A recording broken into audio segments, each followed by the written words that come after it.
महामार्गावर प्लास्टिक आणि कचरा दिसल्यास त्या दिवशीचा टोल देणार नाही या शब्दांमध्ये पालघरचे पालकमंत्री गणेश नाईक यांनी टोल वसुली करणाऱ्या कंपन्यांना जनता दरबारात तंबी दिली। महामार्गावरील स्वच्छता ही टोल वसुली करणाऱ्या कंपन्यांची जबाबदारी असल्याचंही नाईकांनी स्पष्ट केलं। मुंबई अहमदाबाद राष्ट्रीय महामार्गावर गुजरातच्या हद्दीपासून मुंबईच्या हद्दीपर्यंत दोन्ही मार्गांवर स्वच्छता वाहनं फिरतील याची खबरदारी घ्या असे निर्देशही नाईकांनी जिल्हा प्रशासनासह राष्ट्रीय महामार्ग प्राधिकरण आणि टोल कंपन्यांना दिले।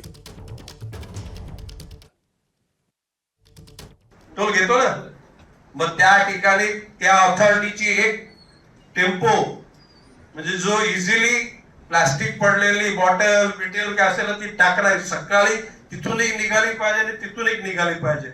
याच्या पुढे ज्याला मी त्यावेळेला जर का प्लास्टिक जर हायवेला दिसला तर त्या दिवशी मीच अनाउन्समेंट करेन, नॉट टोल टुडे।